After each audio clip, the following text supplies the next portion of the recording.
webinar with a brief introduction by Suganyaka. Over to you, Suganyaka.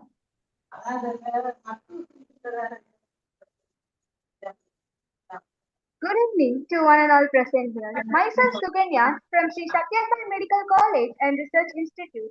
On behalf of Public Relations Subcommittee of IMA-MSN Tamil Nadu State Branch, it's my pleasure to serve as the moderator for today's session and to be the part of this meaningful initiative promoting awareness about healthy sleep practices. On behalf of Indian Medical Association, Medical Student Network and Junior Doctor Network Tamil Nadu State Branch 2026-2027, I extend a very warm welcome to all the respected dignitaries, our esteemed speaker and all the participants who have joined us today for this insightful webinar titled Sleep Smart, Understanding the Correlation Between Unhealthy Sleep Practice and Substance Use. At the outset, I would like to respectively acknowledge the patrons of IMA-TNSB for this constant support and guidance. State President IMA-TNSB Dr. Sridhar Sir, IMA Past President IMA-TNSB Dr. Sengutuvan Sir, President-elect 2026 IMA-TNSB Dr. Ravi Kumar Sir, President-elect 2027 IMA-TNSB Dr. Tyagarajan Sir, State General Secretary IMA-TNSB Dr. Sirvayam Mohan Sir, State Finance Secretary IMA-TNSB Dr. Solomon Jaya Sir. I would also like to extend my sincere regards to our state leadership team. Chairman IMA-MSN TNSB Dr. Annamalai Sir, Co-Chairman IMA-MSN TNSB Dr. M. Jamuna Rani Ma'am, Chairman IMA-JDN TNSB Dr. Hariharan Sir, Convener IMA-MSN Subcommittee Dr. Kannan Rajendran Sir. A special mention to all our dedicated state team members. Convener IMA-MSN TNSB Arunagiri Sir, General Secretary IMA-MSN TNSB Ajay Karthik Sir, Co-Convener IMA-MSN TNSB Bala Hariharan Sir, Co-Convener IMA-MSN TNSB Hariram Sir. Sleep is one of the most important pillars of health. Yet in today's busy lifestyle, it is often neglected. Unhealthy sleep practices can significantly affect both our physical and mental health and may be also closely associated with issues like stress, addiction, and substance use. Therefore, creating awareness about healthy sleep habits is extremely important, especially among students and young professionals. Today, we are truly honored to have with us Dr. Anusa Ma'am, Professor and Head of the Department of Psychiatry at Sri Satyasai Medical College and Research Institute, Chengalpattu. She is an accomplished psychiatrist with more than 25 in-text publications and Hutch Index of 10 and author of 3 books. Her areas of expertise include neuropsychiatry and substance abuse. She also serves as a consultant psychiatrist at Tulip Multi-Speciality Hospital and CDOT Hospital, Chennai. Without taking much of your time, let us begin this enlightening section now. I would like to invite Dr. Anusa Ma'am to kindly deliver her valuable talk on today's topic. Welcome you, ma'am. Thank you for spending your valuable time with us in giving your time and giving ideas for our. Your thoughts will be always helpful us, ma'am. Welcome you, ma'am. Now over to you, ma'am.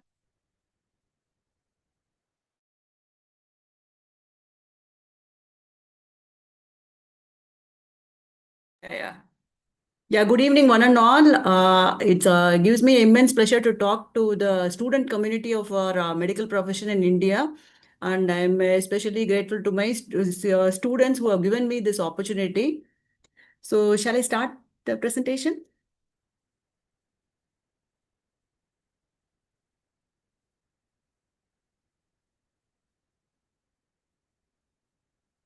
Is it visible?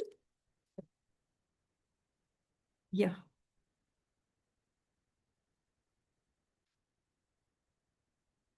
So let me start with the topic sleep smart, understanding the correlation between unhealthy sleep practices and substance use. So my sincere thanks to the public relation team and drug abuse awareness team of the IMA Tamil Nadu chapter. So the agenda goes as follows. So I'm going to talk about the neurobiology and the importance of sleep, and then the relation between sleep and substance abuse, and the relevance of sleep in psychiatric illness and sleep hygiene.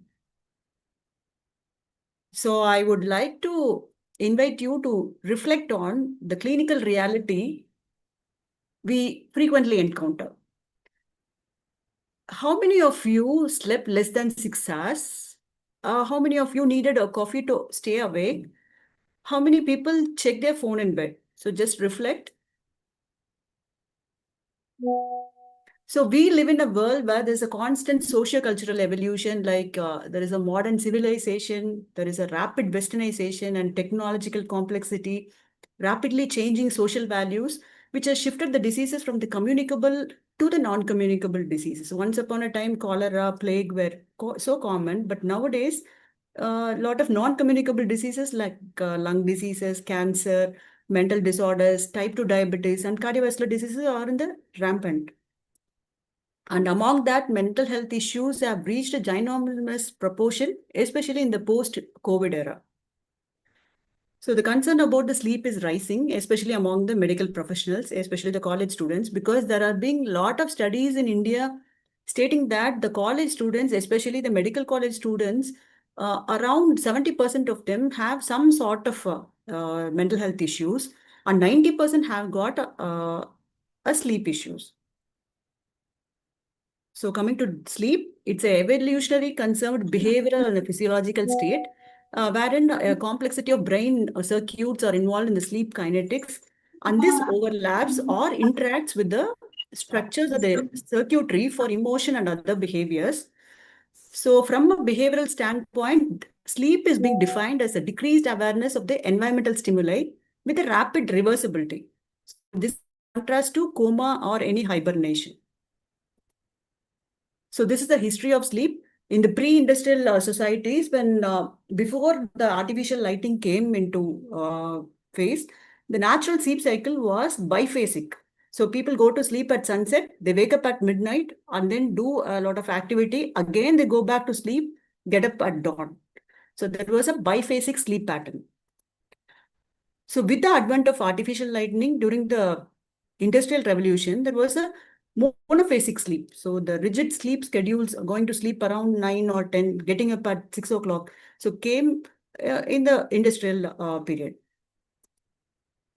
And now the technology reboot in the post-pandemic world.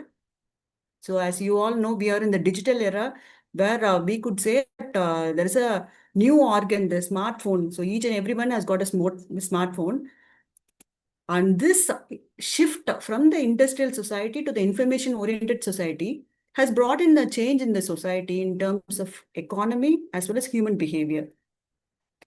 So there's technology in and out of the bedroom. So we are more engaging ourselves with the technology application. And there is an advent of globalization, irregular work schedules, and social jet lag. So we spend time during week days, we have one sleep schedule, and weekend, Saturday, Sunday, we have another one. So all these have produced there is a mismatch in the evolutionary needs in the sleep and contemporary lifestyle, where the body has not yet adapted to the recent biology, whereas the mind has adapted to it. So let's go to the basics of sleep, the neurobiology. So sleep is always an integrated product of two dynamic processes. As you all know, just it's a recollection of your physiology. It's process S and process C, whereas process S is a sleep homeostat, that is due to the accumulation and dissipation of your sleep depth.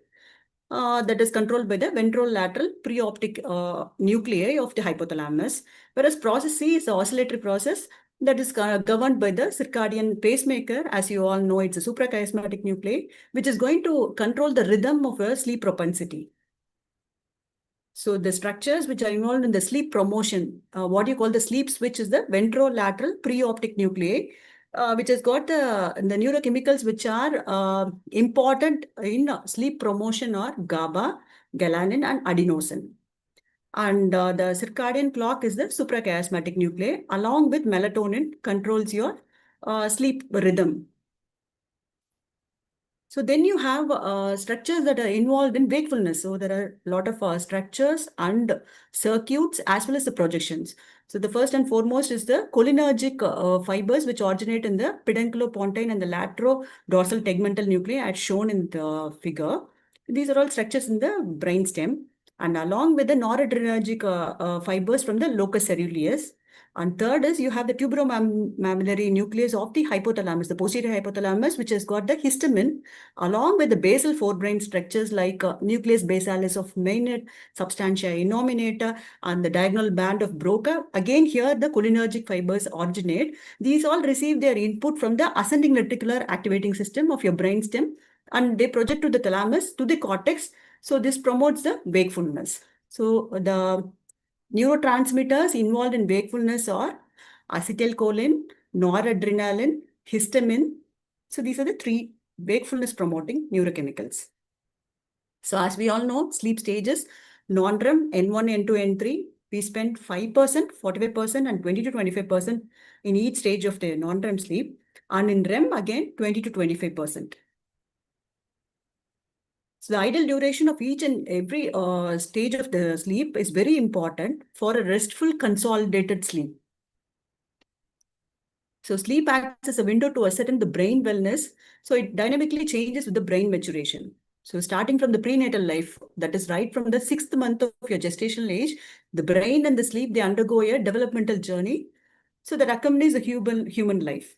And the sleep dynamics, they reflect the integrity and the well-being of the neural circuits. And now we are going to concentrate only the adolescent and the early adulthood, especially the late adolescence, wherein the college students, where the developmental period is dominated by huge hormonal and behavioral changes.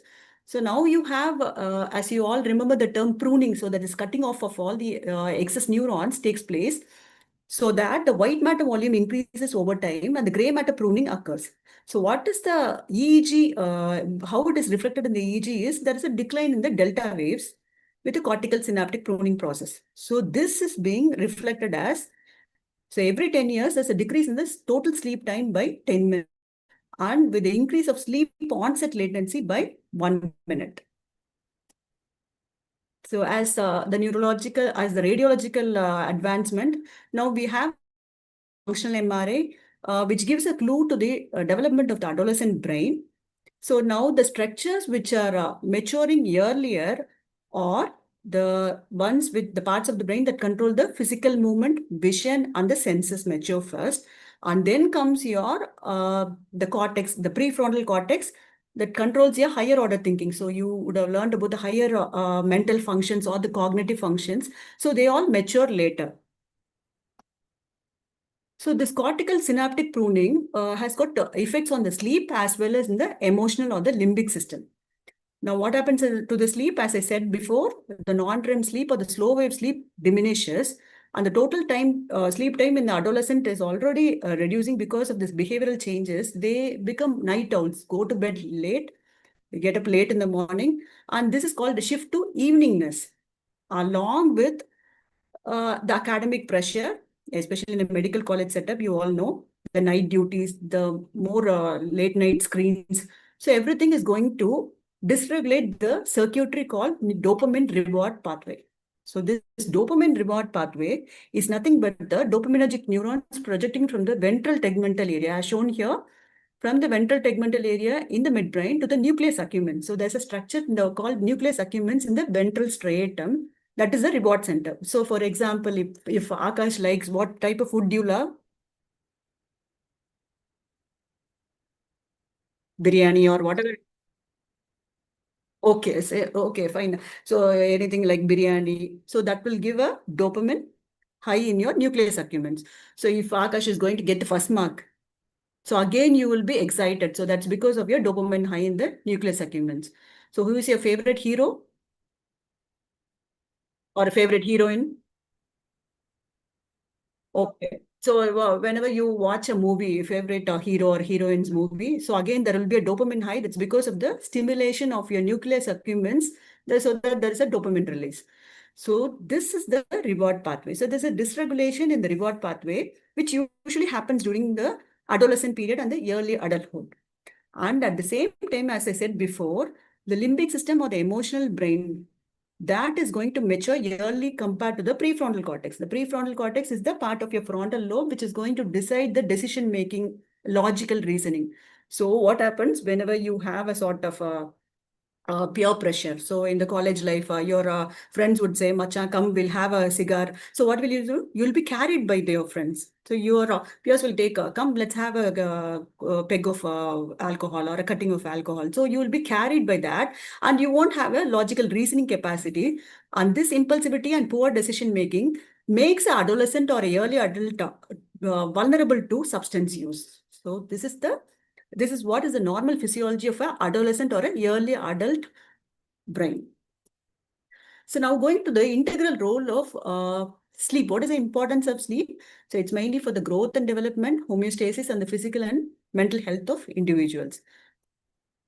So as William Shakespeare, he said in the 15th century that sleep is going to soothe away the worries and it's going to clean the brain.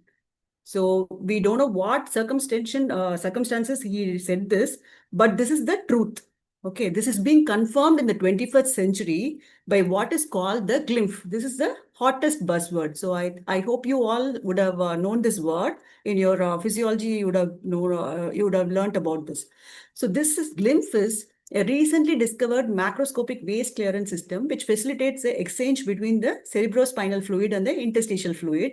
So there's an elimination of the soluble proteins and the metabolites like neurotoxins, like for example, beta amyloid. You all know about Alzheimer's dementia, Alzheimer's disease, where there's an accumulation of beta amyloid protein. So as we age, it gets accumulated. So now during the sleep, these metabolites or the neurotoxins are cleared away from the CNS, as well as the non-waste compounds such as glucose, lipids, amino acids, and neurotransmitters that are related to the volume transmission is also being carried out by the glymphatic system.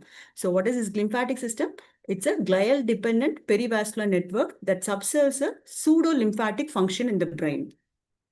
So it's the peripheral tissue has got the lymphatic drainage to remove the toxins. So similar to that, in the brain, you have the glymphatic system.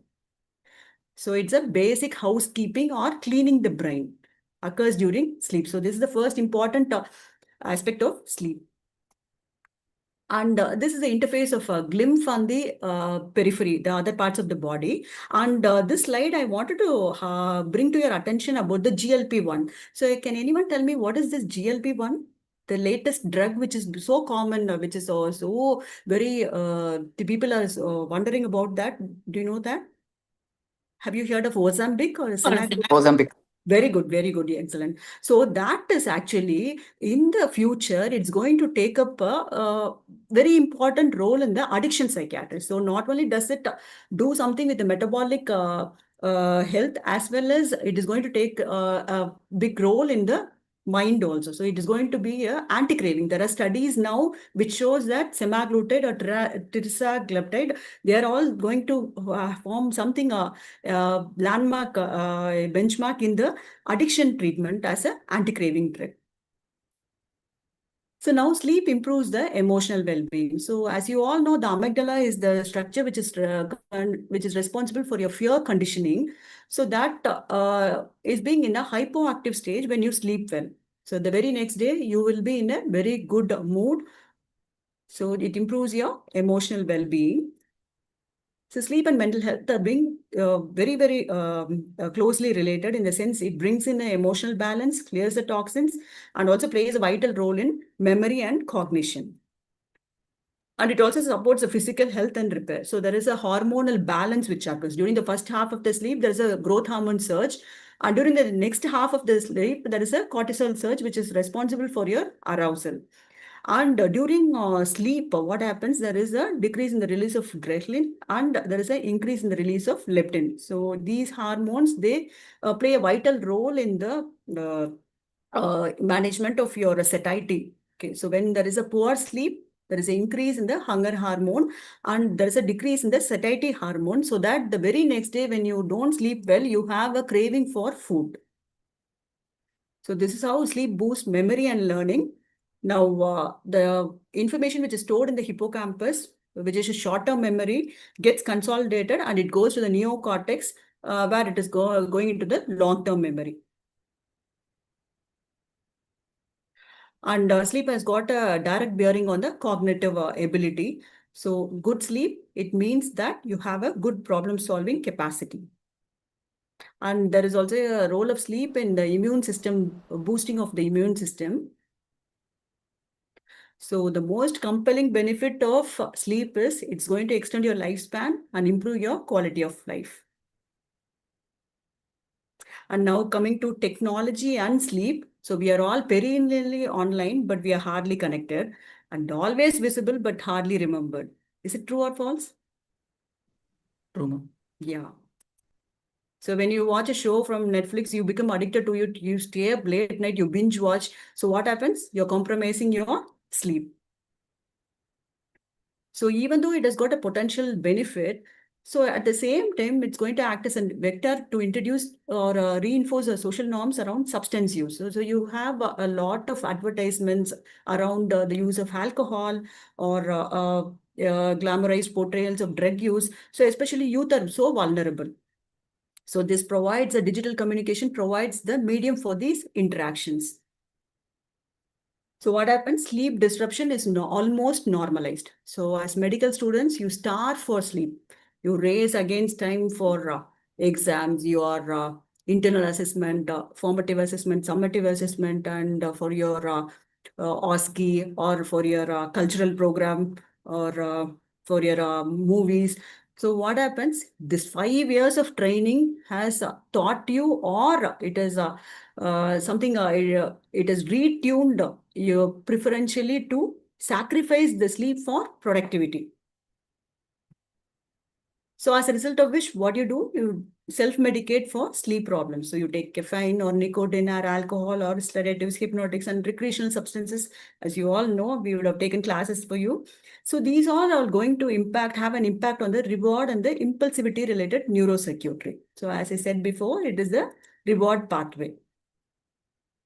And I wanted to stress this as a psychiatrist, I would like to stress the fact that sleep and mood disorders. So disturbed sleep-wake cycle is one of the most defining diagnostic criteria for mood disorders, whether it's going to be a mania or a hypomanic episode, as well as melancholia. So the contemporary configuration being depression. And you have a lot of sleep disorders like delayed sleep-wake phase and evening chronotype. So this are all going to sleep. Sleep is especially important predictor of suicidal risk. So relevance of sleep in psychiatry is, so as I said before, it is common in many of the psychiatric disorders, and sometimes it's a defining feature or a defining diagnostic criteria for a number of psychiatric illness. And the medications that are used in psychiatric disorders can have a major impact on sleep. And sleep and sleep disorders can influence the psychiatric conditions also. So now how poor sleep drives the substance use. So whenever you have a poor sleep, there may be a residual daytime fatigue and stress. So what people start doing, they use caffeine or any sort of nicotine or something to stay awake. So this goes to the point, it goes and disrupts your sleep architecture and further causing sleep disturbances. So as a result of which you go for use of sedatives like benzodiazepines. Again, this can go to the point of substance abuse. And there is there's a term called sleep rebound. So rebound is a compensatory sleep to increase your sleep deprivation. So where you have, it increases your intensity and the duration of sleep. And this micro sleep is very important. It lasts only for 5 to 10 seconds. If you're sleep deprived the very next day or after 48 hours, it's very risky, especially when a person requires a higher attention for a task, especially the drivers. So this could result in road traffic accidents, all these things. And also the brain and the peripheral tissues, they respond differently. So the peripheral tissues will have a higher metabolic rate and the brain will have a lower metabolic rate during the sleep deprived phase. And this going to affect your affective brain processing also, that could lead to threatening behaviors like addiction or emotional imbalance like mood disorders. And the prefrontal cortex impairment resulting in a cognitive ability being reduced. And this also activates the stress hypothalamo-pituitary axis activation also occurs. So the shared neurobiology between sleep loss and substance seeking behavior is that sleep loss increases your sensitivity in your reward pathway. So people go in for increased substance seeking. And this substances, what does it do in the sleep architecture? So these are the different substances. Cocaine, nicotine are shown here. especially alcohol, even though it might sound that after you take alcohol, you sleep early, it actually reduces the sleep onset and increases your slow wave sleep, but it reduces your REM sleep, whereas nicotine is going to increase your sleep onset latency. So this is the effect of drugs on the current users, and even a person, the drug can also have an effect on the abstinent users also. So what begins as an attempt to fix the sleep, it actually worsens the sleep. So now, as you know, caffeine is adenosine receptor antagonist. Now again, this caffeine is going to act on the ventrolateral preoptic area, as I said before, and the neurobiology of sleep. So now this ventrolateral preoptic area is the one sleep switch. So this is going to on the off the switch. So again, you will become stimulated. So this will worsen the sleep architecture. So this goes to the point of addiction. So it begins in the most unexpected way. So as a college student, you will have the peer pressure, and people will be so curious to experiment drugs. And a minor academic pressure or any stressful event could lead to simple usage where substances can be used or abused. It can go to the point of addiction. And there are new problems which emerge because of the technology. So what comes first? Is it an unhealthy sleep practice or the substance abuse? So it's always a question mark. And this is bidirectionally related also. So always you need to integrate the digital health literacy, like, to have a screen curfew. At least 1 hour before the bed, you have to switch off your cell phones or any screens for that matter. Then the sleep hygiene techniques and drug awareness is very important, because your future matters. Don't ever go to the unhealthy coping strategies like substance use if you have a sleep problem. And it's better to consult a mental health professional to seek help or for the treatment. So seeking help is not a weakness. So always in India, there is always a stigma towards meeting a psychiatrist or a psychologist. But don't ever hesitate, because this is going to end up in a very life-threatening situation. So always be careful, mindful of seeking a help whenever you need it. So as medical students, you know that whenever you need it, you come to a mental health professional. And manipulation of sleep has got a profound impact. Okay. So now sleep hygiene. So these are the practices which you all know. I think as medical graduates, you all will be aware of this. So stick on to a consistent bedtime routine, and use the sleeping bed for only for sleep, not for any watching movies or any other activities, even for studying. And then it has to be a very dark environment and tech-free bedroom. And also always need to remember that evening caffeine or any stimulants, tea or coffee or anything which is going to energy drink, all this has to be avoided in the evenings. And the food also matters. Night, I think milk and banana are very good sources of the precursors of serotonin, like tryptophan, which is going to boost your serotonin is actually a neurochemical which can improve your sleep also. So these are few things, few practical tips which as students you can encourage among your friends also, and even your family members or your from anyone who needs help. You should be able to teach them. And the final thoughts: as future physicians, you will encounter patients with substance use disorders or substances. So the underlying trigger, always you have to remember that it's going to be a untreated sleep disturbances. So always assess the sleep history, and you need to promote sleep hygiene education as a preventive strategy, and encourage the behavioral interventions before you go for a pharmacological aid. So as you all know, you have a lot of sedatives and hypnotics, the chapter in your pharmacology which states that a lot of drugs are there, but you need to be very cautious in starting a benzodiazepine, because 2 mg of lorazepam is equal to 10 mg of diazepam is equal to 15 mg of fluorodiazepoxide is equal to 1/4 of alcohol or 180 ml of alcohol. So people can go in for addiction to benzodiazepines. Always remember this also. So always emotional dysregulation or sleep disturbances is a critical driver of relapse to drug use. So address the comorbid and the underlying mental health issues. So sleep isn't just a luxury, it's a non-negotiable necessity for our overall well-being. So thanks for staying away.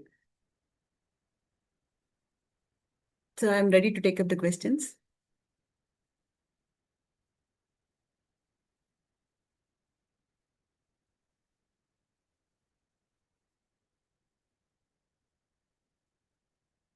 Yeah, please.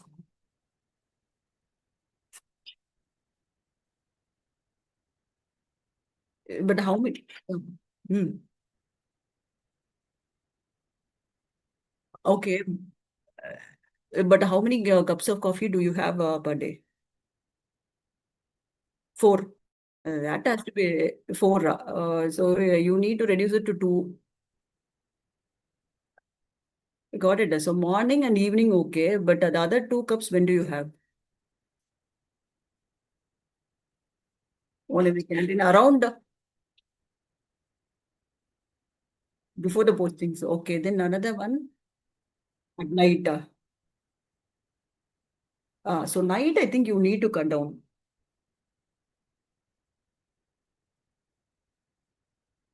See, that's what I'm telling you, no? Like, see, once you start the practice of having this caffeine, like you will have a sort of rebound insomnia. If you leave it, that's it. So it's better to stay awake. I think it's better you can go in for something like any music therapy or something auditory or a visual thing which is going to stimulate your brain. Got it. So any music for that matter, whatever you like, you just put it and that is going to make you alert.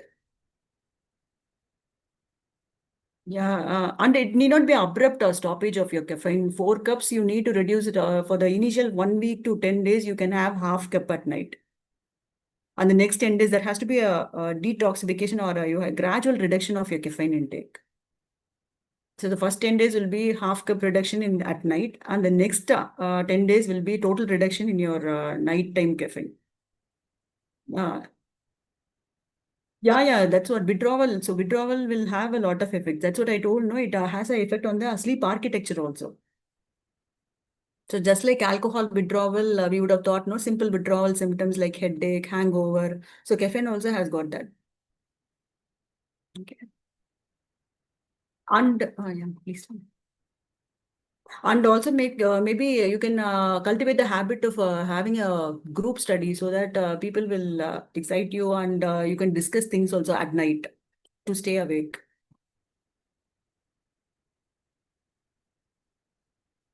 Yeah. Mm.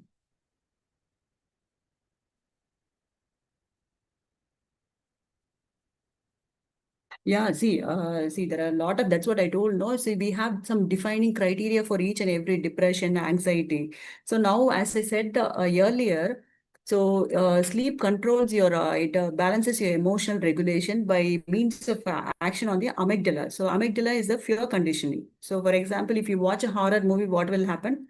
You become so anxious. Okay. Now, the substance use, all these things, what does it do? Is like once you start, for example, if you take your case, so maybe when you come to your PG, you may have 8 cups also. But all of a sudden, when you go for a reduction in the dose or a complete abrupt stoppage, what will you have? A rebound withdrawal symptoms. And this rebound withdrawal symptoms at the same time, you may have a headache or an emotional dysregulation in the reward pathway also. Got it. And the amygdala will be in a hyperactive state. This will in turn stimulate your hypothalamus as well as your noradrenergic neurons in the locus ceruleus in your brainstem. So what happens? Noradrenergic neurons will give connections to your heart and other peripheral tissues where there will be a constant stimulation, sympathetic stimulation. So you will go for an anxiety state as well as the hypothalamus pituitary axis is also the stress axis also gets activated. So you get a cortisol, the stress hormone also gets activated. So you will be in a hyper alert or a danger mode always. That's the reason why you go in for anxiety. And depression is you, that's a lot more going into the depth of that. You will have a reduction in hippocampal atrophy, all those things. Okay. So this is how substance use and poor sleep can lead on to anxiety or depression. Mm.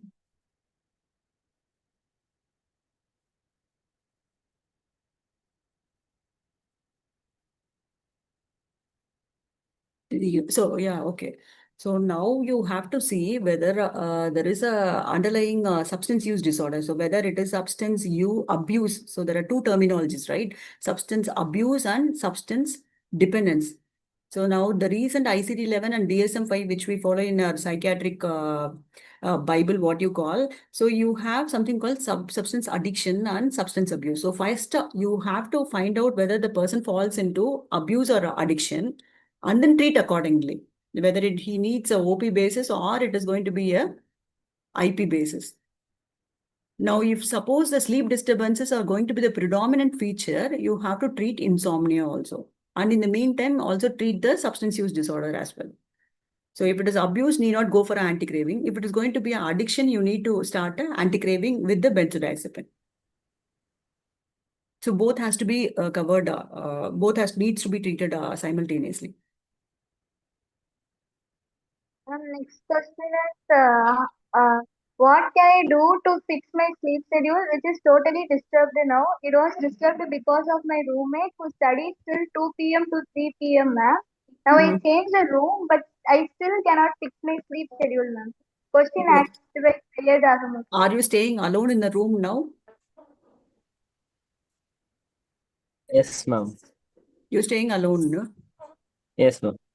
Okay, then you can go to bed at around 10 o'clock, say for example, and 9 o'clock, you have to 8 o'clock, you finish your dinner. 9, you have to put a full stop to your screen. So initial 3 weeks, you will find it very difficult. But once your circadian pacemaker, the suprachiasmatic nuclei gets, that is the internal clock gets fixed at a particular time, so it will automatically set in. You got it? So right now you Okay, were ma'am. with your friend who sleeps at 2 Ma'am, o'clock. I So have Hello. Sorry. Yeah, ma'am, I have just one question, because I missed that section, maybe. What is the maximum sleep a child should have, like age 17 years? Okay, yeah, can you complete the question? Yeah, actually, the question is like, maybe he's suffering from epilepsy, and Okay. because of the medicine, having a lot of sleep. So, what is the maximum sleep he should have, like? See, usually late adolescence and early adulthood, you require at least 7 to 9 hours. But on anti-epileptic drugs, sometimes that can sedate you also. Okay. Okay. Yeah, but you require at least 7 to 9 hours. But a And person who happens to have epilepsy by itself will have a cognitive slowing also. ma'am, But actually, after the 9 hours, if the child is sleeping, age like he is 16 years almost. So, like, how to control it and how, like, no, you uh, are asking for that kid who has got epilepsy. yeah. Yeah, maybe you can consult a psychiatrist and under the supervision can go for something like a modafinil. There are sleep promoting, wakefulness promoting drugs. And if there's no contraindication for modafinil, we can go for that. So that medicine will stop the sleep or what? It will reduce the It sleep. will, it will be a stimulant like things. But we need to see, like, if the person has got a sleepover which spills to the daytime also, there are a lot of differential diagnoses for that. So could be drug induced or could be an underlying depression or anxiety also. Most probably a person who happens to have epilepsy will have a comorbid anxiety or depression, which needs to be addressed. Sometimes people may say that I have insomnia, or there could be a opposite atypical depression where people can have a hypersomnia also. So there has to be a full assessment by a psychiatrist so that we can start the correct antidepressant or a wakefulness promoting drug. Okay. You got it? Yeah. Sometimes these antidepressants can also be stimulating antidepressants are there. Okay. Yeah. Thank you, ma'am. Thank you. Thank you. We have another question, ma'am, from Linuja. Mm. No matter how many strategies I try, waking up in the morning at any time before 7 a.m. is genuinely impossible, even if I sleep super early on a daily basis. I feel very exhausted and have at least 10 minutes of absolute confusion. But if there is some event or out of ordinary things happening on the next day, I don't seem to have the same issue. It is a question from Linuja, ma'am. Yeah. Okay. How old is she? She's 20 years old, ma'am. 20 years.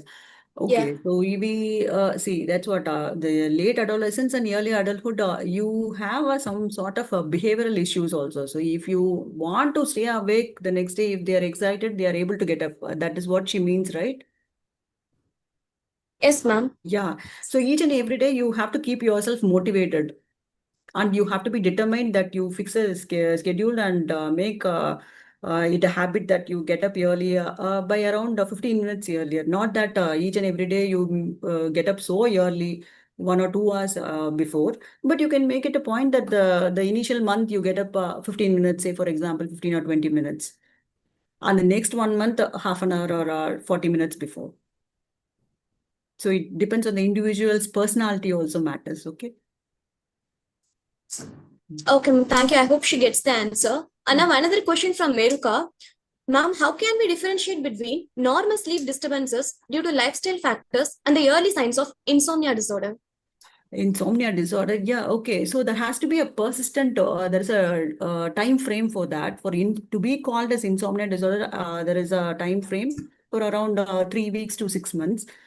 But if it's going to be lifestyle right from childhood, if it's going to be persistent, so there is something called psychophysiological insomnia, where you think that going to bed will cause a sleep disturbance. So that persists right from childhood.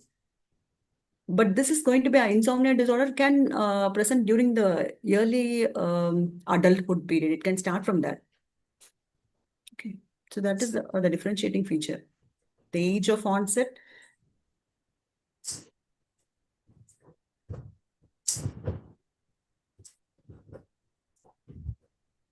Hello.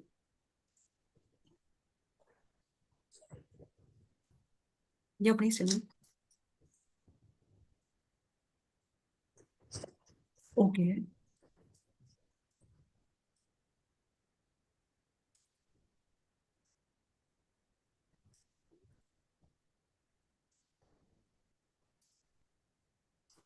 Mm. Yeah, surely. Yeah, that's so is it a common practice that you people use it? While exams, I used to have it, ma'am. Yeah, that will spill over even after your exams are over also. It can last. There is something called protracted withdrawal. Sometimes people can experience acute withdrawal or a protracted withdrawal. That depends on your metabolizing enzymes, and your genetic predisposition also matters.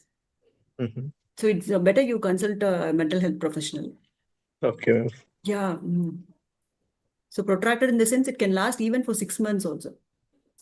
Okay. Mhm. Thank you, ma'am. Yeah.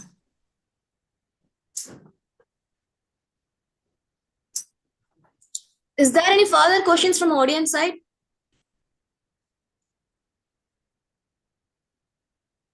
I think that's all, ma'am. Yeah.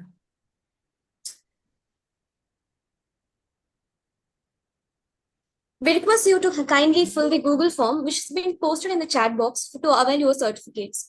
And before we winding up this session, I would like to give some speech. Before that, I'm Pandi Meenashri from Thoothukudi Medical College, a member of IMA-MSN, Tamil Nadu State Branch, and it is my absolute honor to provide vote of thanks for this incredibly enlightening session, Sleep Smart. First and foremost, on behalf of our public relations and drug abuse awareness subcommittees, I would like to extend our deepest gratitude to our esteemed chief guest, Speaker Dr. Anusa AM, Professor and Head of the Department of Psychiatry at Sri Sathya Sai Medical College, ma'am. Ma'am, your session was a masterclass at understanding the intricate link between sleep hygiene and substance abuse. Your 25 years plus of expertise and your passion for your neuropsychiatry truly shone through today, providing us with invaluable clinical insights. Thank you for taking the time to guide us the next generation of doctors. We are immensely grateful to our patrons of IMA TNSB for their constant encouragement and vision. A special thank you to our state team leaders who work tirelessly behind the scenes. Finally, I'd like to thank all the participants of the medical students, junior doctors from across the state. Your active participation and question session make these sessions meaningful. Please remember to collect your certificates and follow our social media for your future updates. And before that, I would like to thank our team members also. Susan, head of the PR department, head of the PR committee, Aakash, South Zone, North Zonal coordinate, and our convener, Arunagiri sir. As we conclude, let us take the lessons from today to heart to sleep smart and lead healthier lives so we can better serve our patients. Thank you all and have a wonderful evening. Thank you, ma'am. Thank you. Thank you so much, ma'am. Thank you so much, kids.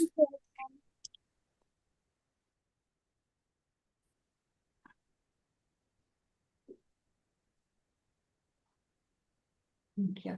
Thank you, ma'am. Thank you.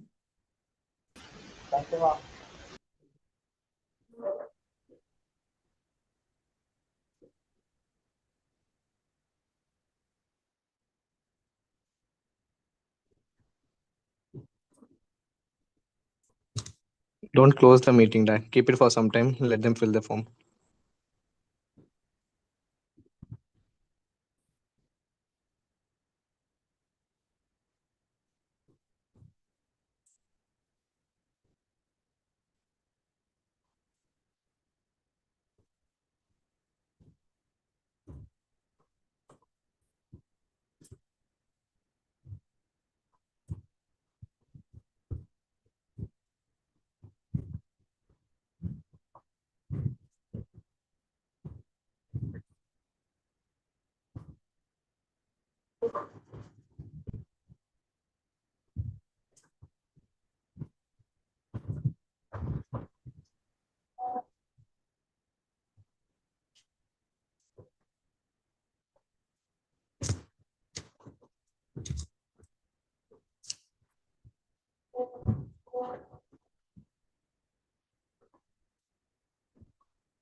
Excuse me.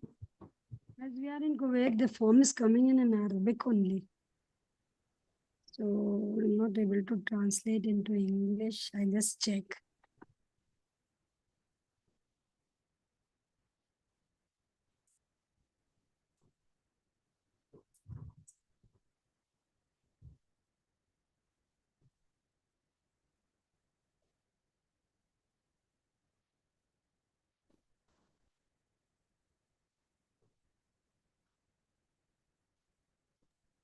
Add a number in the chat box, Dan. Only problem is, yeah, just how can I submit? That's just fine.